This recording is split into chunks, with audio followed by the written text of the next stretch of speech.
Alors, alors, je vais donc vous parler de ce petit article que je viens de faire, qui s'appelle Menhir-Stel de l'Aveyron, des proportions choisies par nos ancêtres tailleurs de pierre.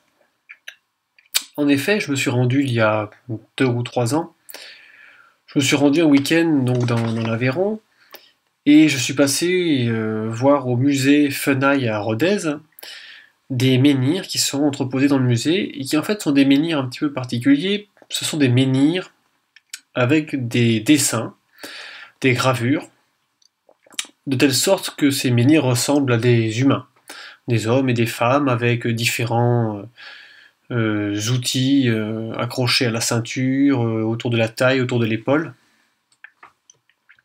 Et donc je voulais voir quelques exemples de ces menhirs.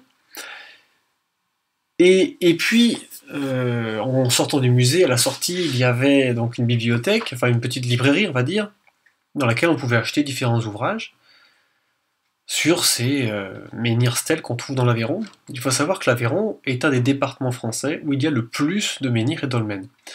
C'est peut-être même le département où il y a le plus de dolmens. Actuellement, on en dénombre pratiquement 700. Donc c'est énorme, et on retrouve également un grand nombre de menhirs. Et la grande particularité de ces menhirs, c'est qu'ils sont gravés, et donc j'ai acheté un livre que peut-être vous pouvez apercevoir à l'écran. Sur ce livre-là, en fait, c'est un gros pavé hein, quand même, tous les menhirs-stèles sont répertoriés. Et donc il y en a plusieurs centaines, et bien sûr la plupart sont abîmés, sont brisés, il en manque un morceau, mais il y en a quand même un certain nombre qui sont parfaitement entières. Et c'est ça qui m'a intéressé, puisque ces mégalithes, donc là sur la photo vous pouvez apercevoir ici, voilà, des exemples de ces pierres qui ont été reproduites dans le livre. Et donc dans ce livre de 500 pages, il y a tout un tas d'études sur l'emplacement, le type de roche, le type de dessin qu'il y a dessus, le pourcentage de femmes, d'hommes, le pourcentage de statues avec une ceinture, avec une hache de pierre, etc., etc. Et voilà, beaucoup d'études sur ces pierres. Et il se trouve que ces pierres ont été mesurées, hauteur, largeur, épaisseur, pour en mesurer le poids, mais aucune étude statistique pour essayer de comprendre si il y a des proportions qui ont été choisies dans ces pierres. Rien. Pas une seule ligne là-dessus. Et donc comme il y a plus de 80 pierres qui sont intactes, dont les dimensions sont considérées intactes par les archéologues, elles ont été mesurées au centimètre près, on peut essayer de voir si ces pierres ont des dimensions choisies, c'est-à-dire si leurs proportions hauteur-largeur répondent d'un principe. Et donc pour ça, eh bien, j'ai rentré dans un tableur Excel toutes les dimensions des pierres qui sont intactes et qui sont données dans le livre. Donc vous avez ici hauteur et largeur, toutes les pierres, de la plus petite à la plus grande, le plus grand menhir-stèle mesurant 4,50 m de haut par 1,85 m de large. C'est un bon morceau, mais c'est pas tellement la taille des pierres qui nous intéresse. Ce qui va nous intéresser, c'est que j'ai essayé de voir les proportions de ces pierres, comment elles étaient réparties. Première proportion que j'ai regardée, ce sont des pierres de proportion 1 par 2, c'est-à-dire qui sont 2 fois plus hautes que larges. Et là, je me suis aperçu que j'avais quand même quasiment 15% des pierres qui étaient d'un rapport 1 de large par 2 de haut. Ça, c'est intéressant. C'est très intéressant parce que ce principe de 1 par 2 est un principe qu'on retrouve dans beaucoup d'architecture ancienne. L'exemple le plus classique qu'on peut citer, c'est la chambre haute de la grande pyramide de Khéops, c'est l'exemple le plus connu de double carré. Mais il y a des quantités d'exemples, pas seulement dans des monuments de type pyramide, ou de chambres de roi ou chambres funéraires, mais il y a des exemples très importants dans la disposition des monuments entre eux. Également même certaines églises qui sont construites sur ce principe-là, c'est-à-dire qui sont 2 fois plus longues que larges, par exemple. Et donc là, on parle de menhirs qui ont 4-5 000 ans, 6 000 ans peut-être, et on découvre qu'il y a quand même un nombre non négligeable de proportions de 1 par 2. En regardant un petit peu plus en détail et en testant d'autres rapports de proportion, 1 par 3, 1 par 4, 3 par 4, 2 par 5, 3 par 5, je me suis aperçu que le rapport 3 par 5 était également assez présent. 7%, presque 8%. Et j'ai testé également le rapport de 1 sur 1,618, c'est-à-dire le rapport du nombre d'or. Il y a pareil un nombre non négligeable de pierres qui utilisent ce type de rapport. Alors, est-ce que c'est le fruit du hasard? Déjà, il semble évident, quand on voit le nombre de pierres qui sont en double carré, qu'il y a une intention, parce qu'on a une proportion de ces pierres qui vraiment sort de l'ordinaire, et se différencie de toutes les autres valeurs que j'ai pu tester. Et pour m'en assurer, j'ai comparé ces valeurs avec un jeu aléatoire. C'est-à-dire que j'ai créé de manière artificielle avec Excel 10 000 pierres, 10 000 menhirs stèles, dont les dimensions sont déterminées de manière aléatoire, tout en restant dans la fourchette des pierres qui existent. C'est-à-dire que j'ai fait en sorte que mes 10 000 pierres fassent entre 4,50 m de haut et 60 cm de large, c'est-à-dire qui correspondent à mon échantillon réel, et que la largeur soit entre 35 cm et 130 cm, qui correspond à mon échantillon réel. Et là, j'ai fait tirer au hasard 10 000 menhirs stèles par Excel. Et donc je peux comparer les valeurs observées réellement avec les valeurs aléatoires. Et voilà ce que ça donne dans cet exemple. J'ai donc 14,81% de pierres qui sont de proportion 1 par 2 dans la réalité, et avec mes 10 000 pierres au hasard, je n'en ai que 1,55%. En fait, vous observez que sur toutes les valeurs au hasard, sur les valeurs que j'ai testées, j'ai entre 1 et même pas 3%, 3% grand maximum de pierres qui peuvent correspondre à un rapport de 1 par 2, 1 par 3, 1 par 4, etc. Et donc, il y a donc 3 valeurs qui se dégagent, 3 proportions de pierres qui se dégagent de manière tout à fait rationnelle. C'est le double carré, le système de 3 par 5 et des pierres de proportion 1 par 1,618. Puisque là, on a 6,17% de pierres qui sont de rapport 1 sur 1,618, alors que le jeu aléatoire de 10 000 pierres me donne que 1,24%. Donc là, j'ai comparé le hasard avec la qualité. Et ceci permet de démontrer scientifiquement que ces pierres, ces menhirs stèles, ont des proportions qui ont été choisies. Et ça, c'est important parce que ces proportions qui reposent ici sur des nombres entiers, le 1 par 2 ou le 3 par 5, ou des nombres irrationnels, des nombres qui sont importants en rapport avec tout un tas de choses symboliques, avec la nature, avec le vivant, notamment le nombre d'or, eh bien ces choses-là ont finalement été intégrées dans les proportions des pierres de ces menhirs stèles de l'Aveyron. Donc ça c'est quand même très surprenant. Et je vais vous montrer même que les dessins de ces pierres, en fait, sont importants. Puisque si on regarde les dessins de ces pierres, voici donc quelques exemples. Ça a l'air d'être des dessins vraiment rustiques, on se dirait que c'est presque des enfants qui ont fait ça. Mais regardons bien un petit peu en détail certains rapports de proportion. Ici, on s'aperçoit qu'on a positionné les jambes sur un système de triple carré avec la largeur de la pierre. On peut également noter que les jambes et les pieds forment un système de 3 par 2. Alors certes, ce n'est pas d'une précision linéaire, puisque les figures sont tout de même taillées un petit peu, on va dire, à main levée, mais le principe semble clairement visible.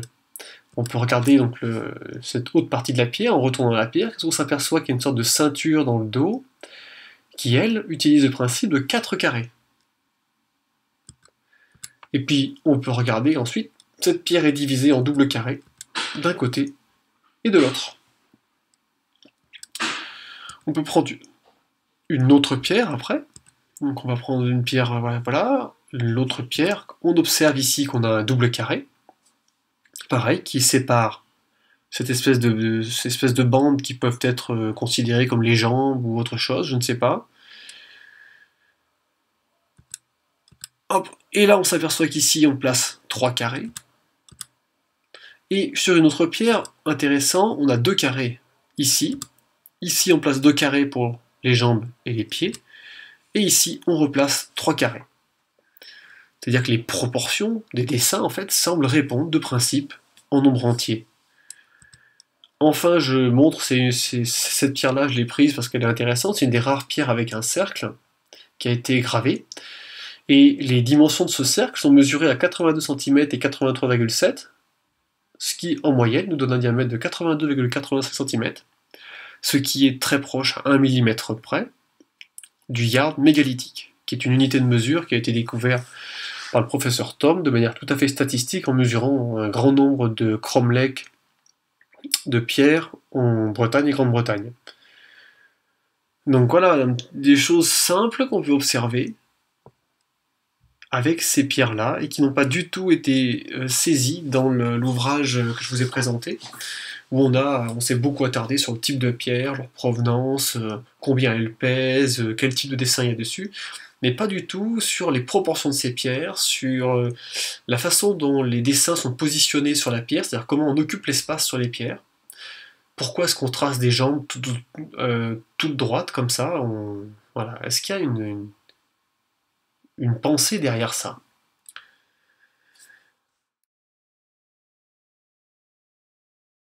Maintenant, ce qu'on peut dire également sur ces pierres,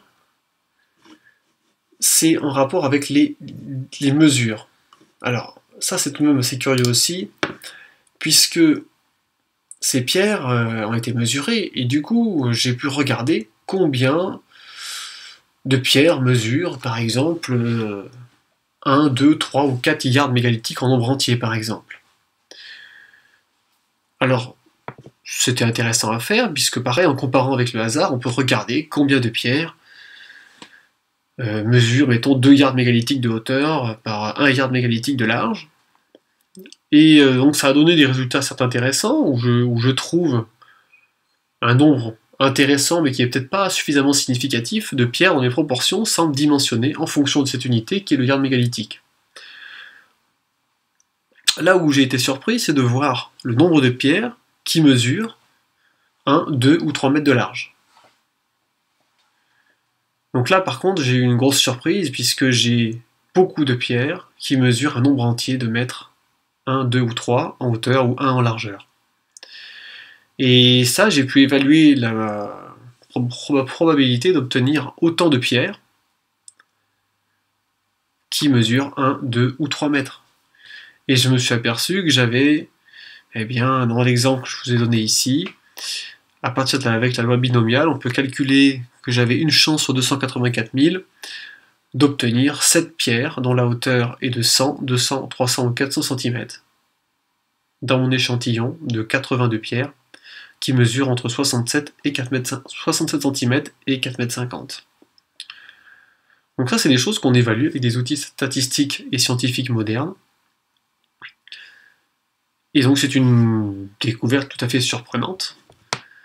Moi qui ne me surprend plus, mais qui mérite d'être présentée parce qu'on n'a jamais pris le temps avec ces Menhir-Stell, d'essayer de comprendre s'il y avait ne serait-ce que des proportions sur les pierres, et encore moins s'il y avait une unité de mesure employée, parce que dans l'idée générale, on considère que ces objets, ces pierres-là, sont uniquement des objets de type rituel ou religieux, réalisés par un peuple assez rudimentaire, qui ne savait pas dessiner, qui n'est pas capable de faire des gravures dignes de celles qu'on observe à la Renaissance.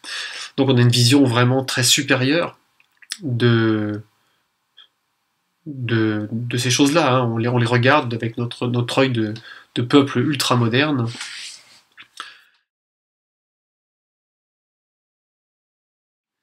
Voilà, donc maintenant je vais vous montrer un site mégalithique qui se trouve donc dans l'Aveyron, au-dessus du village de Salles-la-Source. Donc je suis allé cet été dans l'Aveyron, je suis allé du côté de Conques, et lorsque j'étais là-bas, j'ai regardé sur une carte IGN où se trouvaient les dolmens les plus près, ou les mégalithes, et je suis donc allé à une quinzaine de kilomètres de Conques voir ces dolmens qui se trouvent donc sur un plateau avec une vue très dégagée. Il y en a 4 ou 5, et 3 étaient encore dans un état qui permettait de les visiter. Et donc voici ce que j'ai découvert en fait avec ces monuments. Ici, vous avez le dolmen nord. Et en fait, j'ai découvert que la relation entre ces monuments répond des principes de la première architecture telle que nous venons de le voir avec les menhirs-stèles, mais qu'on peut l'observer partout et sur tous les sites mégalithiques, puisqu'à chaque fois que je vais visiter un site mégalithique, j'observe le même type de choses. Ici, donc, se trouve l'entrée du dolmen. C'est un dolmen qui est orienté à l'est, et on voit là que la pierre qui marque la première pierre de l'entrée, là, lorsqu'on vient poser un fil à l'avant de cette pierre, et qu'on vient mesurer la distance et l'angle jusqu'à l'entrée du dolmen sud. Donc vous allez voir, le dolmen sud se trouve ici. C'est un dolmen avec une seule pierre, une grande pierre rectangulaire. Et donc sur le dolmen sud, en fait, on a un angle, vous voyez, de 153 degrés 44.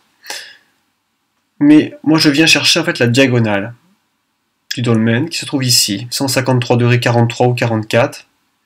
On est dans le coin exactement de notre dolmen ici. Et ça c'est le coin le plus au sud. On remarque également que cette ligne droite, elle passe exactement par la diagonale du dolmen, puisque le dolmen est formé d'une grande pierre rectangulaire. C'est pas un rectangle parfait, mais c'est un rectangle. Et cette droite vient exactement dans la diagonale. L'angle de cette diagonale nous est donné 153 degrés 44. Alors si on veut connaître l'angle par rapport à l'axe nord-sud, puisqu'en fait là je suis parti du nord, et donc j'ai un angle qui est ouvert, il faut donc retirer. Il faut donc faire 180 degrés. Donc c'est ce qu'on va faire maintenant. Donc 180 degrés moins 153,44, et on découvre donc l'angle en fait d'ouverture par rapport au nord qui est de 26 degrés 56. Cet angle-là, c'est l'angle de la diagonale d'un rectangle de 1 par 2. Donc ça c'est important d'en prendre conscience. Ce qui est intéressant également de découvrir, c'est que la distance, vous voyez ici, 323 mètres 60, c'est 200 fois 1,618. C'est-à-dire qu'on a 200 fois le nombre d'or sur cette diagonale d'un double carré. Et ça ne s'arrête pas là, je vais vous montrer donc avec un PowerPoint parce que c'est un peu plus clair. Donc voici la ligne droite que j'ai tracée, dolmen nord, dolmen sud. Ici un dolmen qui se trouve là, un peu intermédiaire entre les deux. Au départ, j'ai pas trop compris ce qu'il venait faire ici. Donc ici, le double carré, qui est parfaitement orienté nord-sud. Et ce qui est donc intéressant également, c'est que l'autre dolmen, ici, se trouve déjà exactement au milieu de notre double carré, sur la ligne est-ouest qui coupe le rectangle en deux. Et ce dolmen se trouve dans le coin d'un système de 7 carrés, c'est-à-dire un septuple carré, c'est-à-dire qu'on a 7 carrés, nord-sud. On part, pareil, du dolmen nord, et on vient ici tracer la diagonale d'un système de 7 carrés côte à côte. Et donc ce qui est intéressant, c'est que ces trois monuments mégalithiques sont disposés suivant des principes issus d'une architecture à base de blocs modulaires carrés, tels qu'ils ont été découverts notamment en Bretagne, depuis un certain nombre d'années maintenant. Et donc on peut donc observer voilà, que les trois monuments sont positionnés sur un système d'une grille très précise. Et bon, évidemment, ce qui est étonnant, c'est l'usage de l'unité métrique, puisque la diagonale fait 200 fois le nombre d'or. Alors pourquoi est-ce que j'ai choisi de prendre la diagonale du dolmen? Pourquoi est-ce que je vais poser mon fil sur le centre, non pas sur le centre du dolmen? En fait, j'ai choisi l'entrée des dolmens à chaque fois. Alors il y a une raison à ça, que je vais vous montrer maintenant. Déjà, ce triangle indique l'orientation du dolmen. Vous allez comprendre ce qu'est ce triangle, puisqu'ici, donc, on a le fil que j'ai tracé. Et comme vous le voyez, ce fil passe par la diagonale du dolmen sud.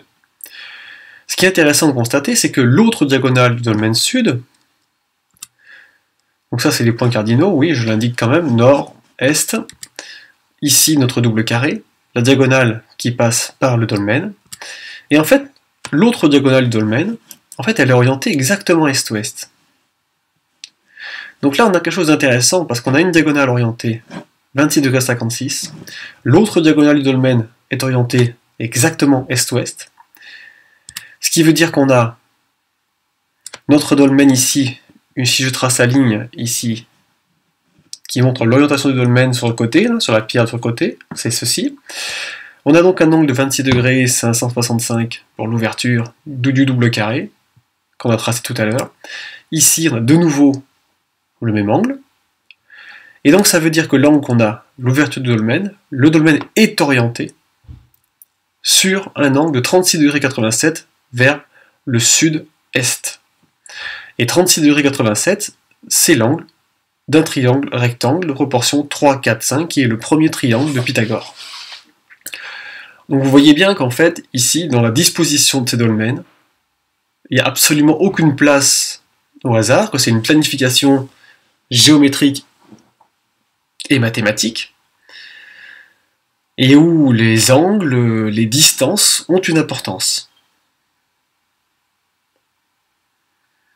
Donc ceci s'observe en réalité dans un très grand nombre de sites mégalithiques. Moi, à chaque fois que je vais visiter un site mégalithique, je l'ai fait en Bretagne, mais c'est pas moi qui les ai découverts, je l'ai fait en Corse, et en Corse j'ai observé à partir des principes découverts en Bretagne par Howard Crowes, j'ai trouvé la même chose en Corse, je trouve la même chose dans le massif du Sancy, et ici dans le département de l'Aveyron, et dans d'autres départements, donc le Tarn notamment, où il y a beaucoup de monuments mégalithiques, je trouve la même chose.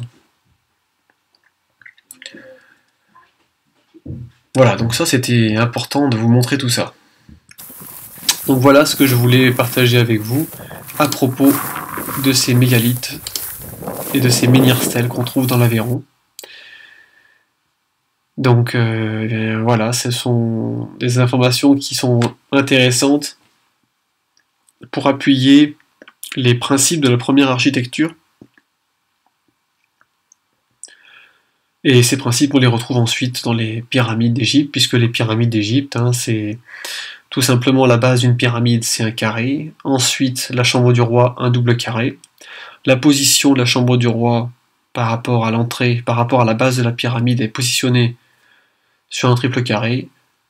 L'orientation de l'allée processionnaire de la grande pyramide, c'est un quadruple carré, etc., etc. C'est-à-dire que tous ces principes d'architecture qu'on observe d'abord dans les mégalithes, on les retrouve ensuite dans les pyramides. Donc pour terminer cette vidéo, une petite conclusion. Ce qu'on peut en conclure, c'est que ce que je vous ai montré là, en fait, n'est qu'un énième exemple, en fait, de principes qui existent dans l'architecture mégalithique, qui ont été repris ensuite dans l'architecture de monuments considérés plus récents, comme les pyramides. Et ce qui est évidemment très important de comprendre, c'est que ce qui est montré là, ces exemples ici dans l'Aveyron, qu'on observe également la même chose dans les mégalithes en Bretagne, en Grande-Bretagne, en Corse, dans ma région où je viens de réaliser un film,